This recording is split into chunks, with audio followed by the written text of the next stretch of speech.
My name is Brooke Quinn, and at 32, I thought I understood the rhythms of Magnolia Regional Hospital in Rosewood, Alabama. As a nurse practitioner in the emergency department, I'd spent 6 years navigating the controlled chaos of 12-hour shifts, the steady hum of monitors, and the quiet professionalism that kept our small regional hospital running smoothly. The familiar scent of antiseptic and the soft squeak of sneakers on polished floors had become my second home. Magnolia Regional wasn't the largest facility in Alabama, but we prided ourselves on being a tight-knit team. Our emergency department handled everything from minor injuries to critical cases that required immediate transport to Birmingham.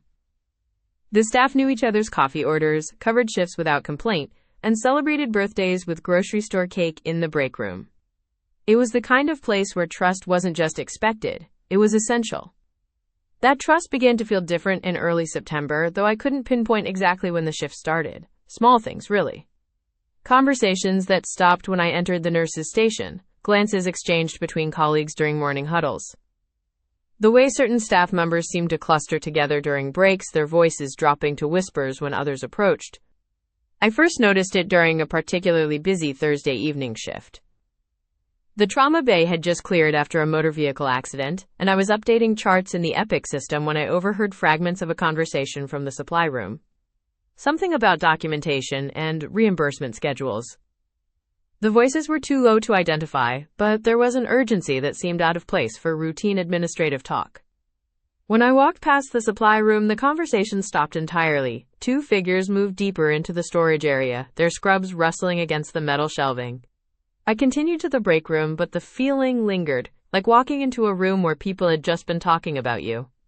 The next week brought more subtle changes.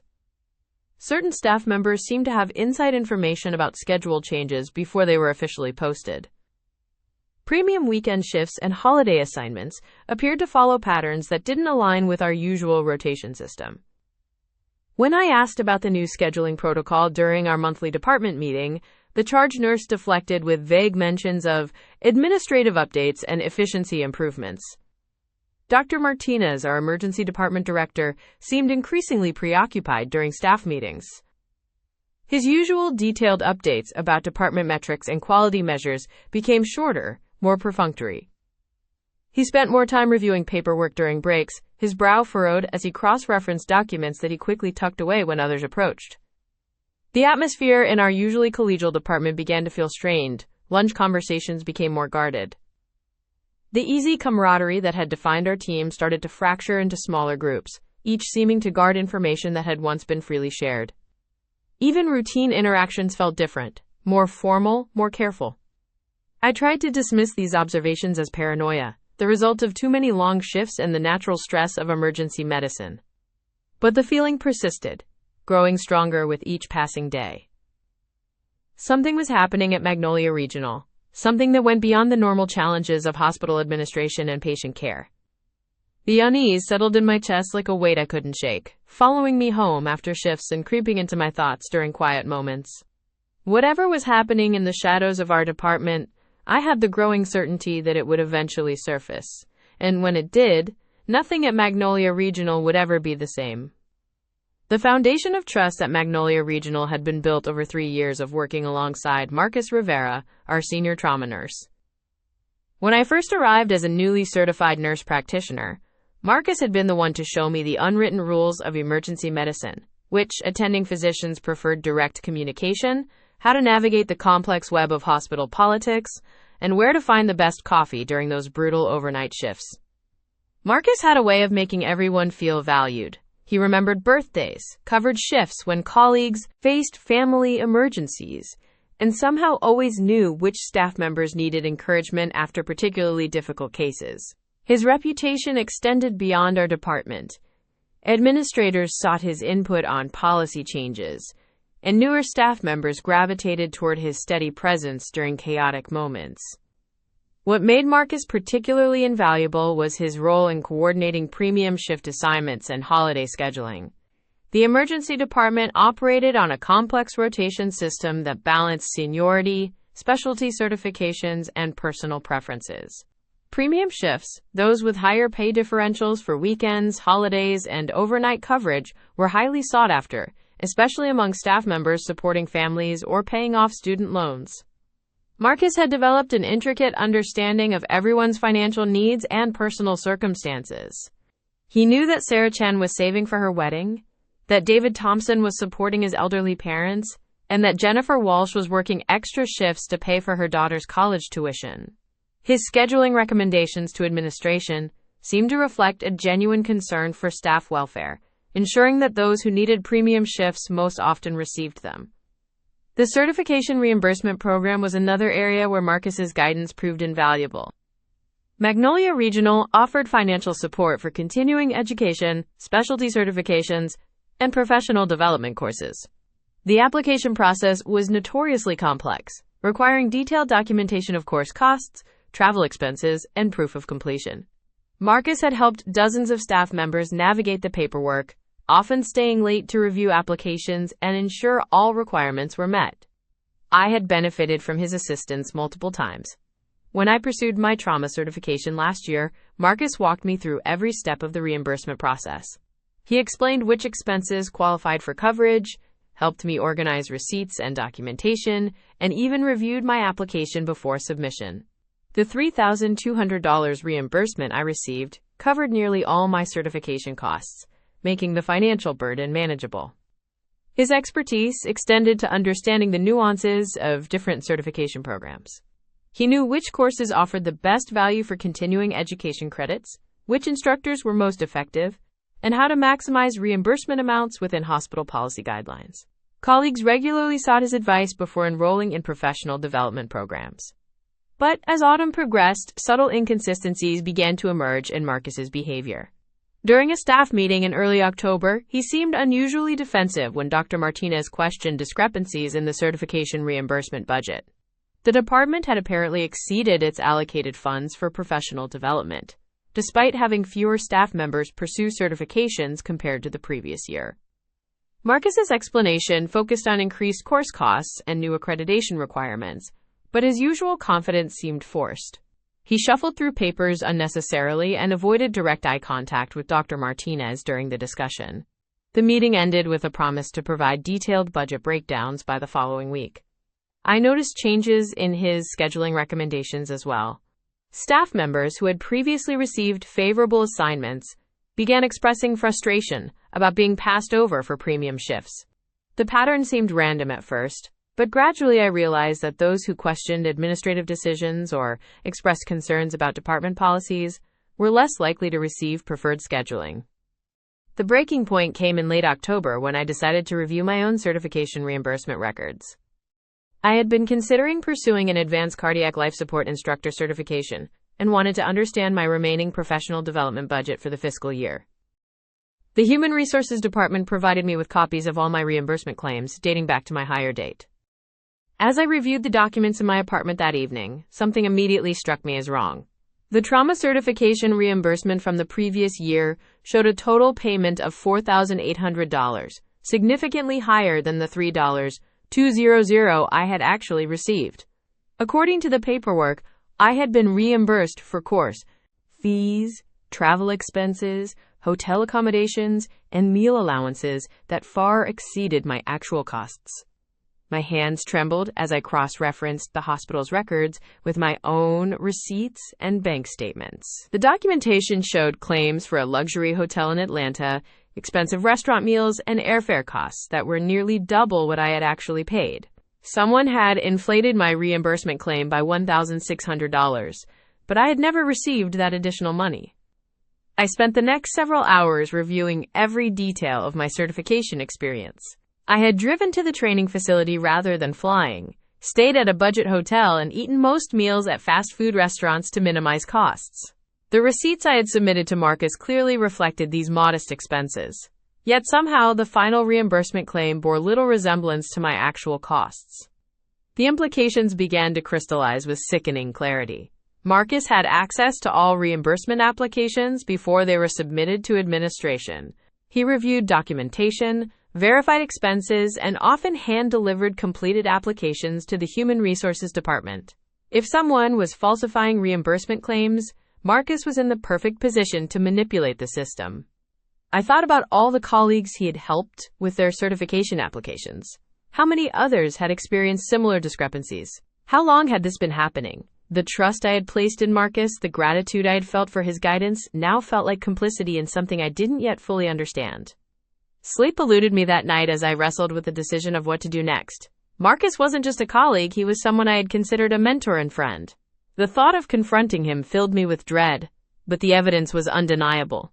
Someone was stealing from the hospital, and that someone had used my name and reputation to do it. The next morning, I arrived at work early and requested additional documentation from Human Resources.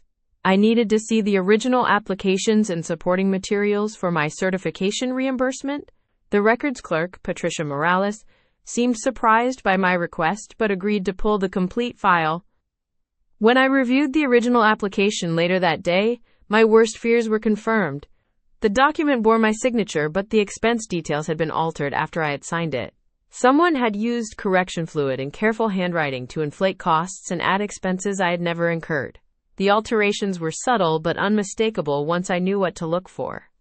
I sat in my car in the hospital parking lot during my lunch break, staring at the falsified documents spread across my passenger seat.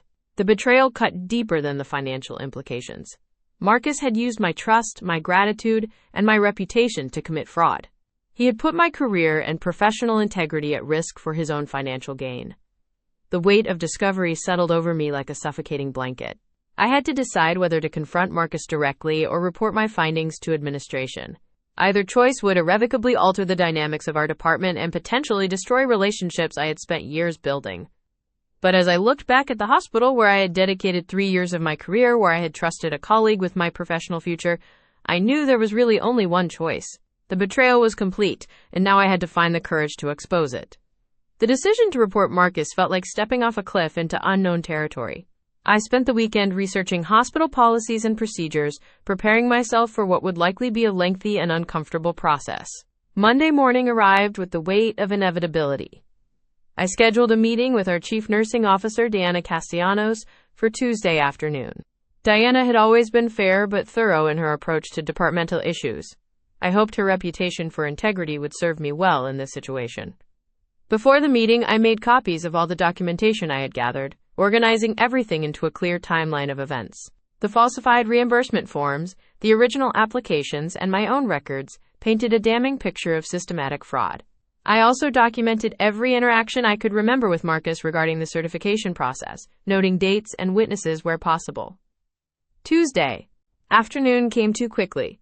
Diana's office overlooked the main hospital entrance, and I watched ambulances arrive and depart as I waited for our appointment. When she called me in, her expression was professional but concerned.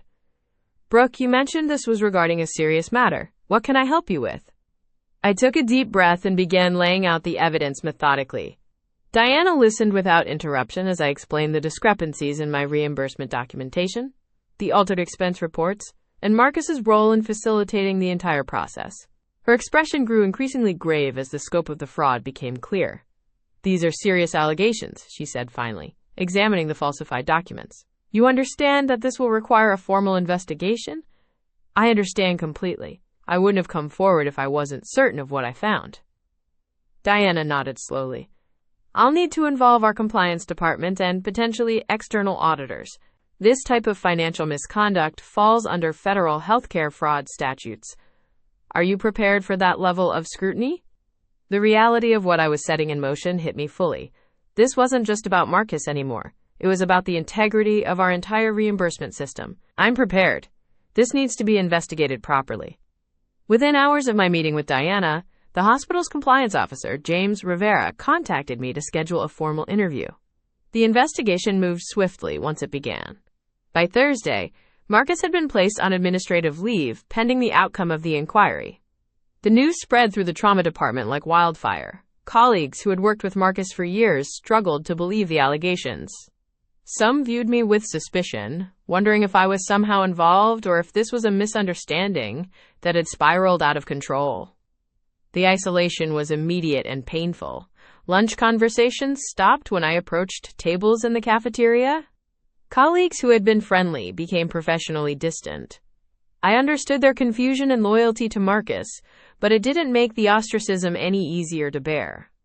The one exception was Sarah Chen, a respiratory therapist who had worked closely with our department for 2 years. Sarah approached me during a particularly difficult shift, when the tension in the trauma bay was palpable. "I wanted you to know that I think you did the right thing," she said quietly as we restocked supplies. "I've seen some irregularities in expense reporting that never made sense to me. If Marcus was manipulating the system, it needed to be exposed." Her support meant more than she could know. Sarah became my anchor during the investigation, offering both professional solidarity and personal friendship when others kept their distance. The compliance investigation revealed the true scope of Marcus's fraud. Over 18 months, he had systematically falsified reimbursement claims for multiple staff members, not just me. The scheme involved inflating conference costs, adding fictitious travel expenses, and claiming reimbursements for certifications that were never actually pursued. The total amount stolen exceeded $40,000, money that should have supported legitimate professional development for nursing staff. Marcus had exploited the trust of colleagues and the hospital's commitment to continuing education for his own financial benefit. During my second formal interview with compliance, I learned that Marcus had been particularly careful in selecting his victims. He targeted newer staff members who were grateful for his mentorship and less likely to scrutinize the reimbursement process carefully. His position as a senior trauma nurse gave him access to the necessary documentation and the authority to guide junior staff through administrative procedures. "Your willingness to come forward broke this case open," James Rivera told me. "Without your documentation and testimony, we might never have discovered the full extent of the fraud." The investigation also revealed that Marcus had been using his access to the hospital's financial systems to monitor which reimbursement claims were being processed and which staff members were receiving payments. This allowed him to time his fraudulent submissions to avoid detection and to ensure that his victims received enough legitimate reimbursement to avoid suspicion. As the evidence mounted, Marcus's attorney reached out to the hospital's legal department to discuss a plea agreement. The prospect of federal charges for healthcare fraud had apparently convinced him that cooperation was his best option. The formal hearing took place 6 weeks after I first reported the fraud. Marcus admitted to the charges and agreed to full restitution of the stolen funds. He also surrendered his nursing license and agreed to a permanent ban from employment in any healthcare facility that received federal funding. Watching Marcus accept responsibility for his actions brought a complex mix of emotions. Relief that the investigation was concluding, sadness for the betrayal of trust, and anger at the damage he had caused to our department's morale and reputation. The hearing also revealed that I wasn't Marcus's only victim who had discovered irregularities. 2 other nurses had noticed discrepancies in their reimbursement documentation, but had been convinced by Marcus that the errors were administrative mistakes that he would handle personally. His manipulation had been systematic and calculated. In the weeks following the hearing, the atmosphere in the trauma department slowly began to normalize.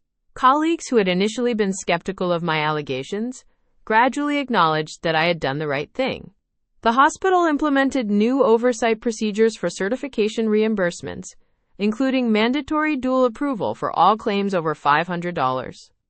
Diana Castellanos called me into her office 6 weeks after the investigation concluded. "I want to thank you for your courage in reporting this fraud," she said.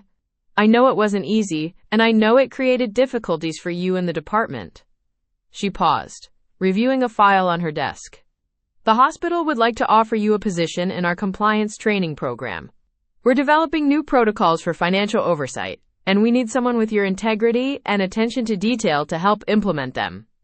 The offer was unexpected but appealing.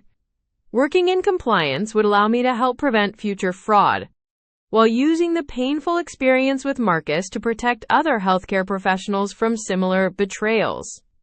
"I'd like to consider the position," I told Diana, "but I want to finish my current commitments in trauma first. The department has been through enough disruption." She smiled. "Take the time you need. The position will be here when you're ready." As I left her office, I felt something I hadn't experienced in months: hope for the future. The betrayal had been devastating, but it had also revealed my own strength and the importance of standing up for what was right, regardless of the personal cost. The investigation was officially closed, but its impact on my career and my understanding of professional relationships would last much longer. I had learned that trust, once broken, could never be fully restored, but that integrity, once demonstrated, could open new doors and new possibilities.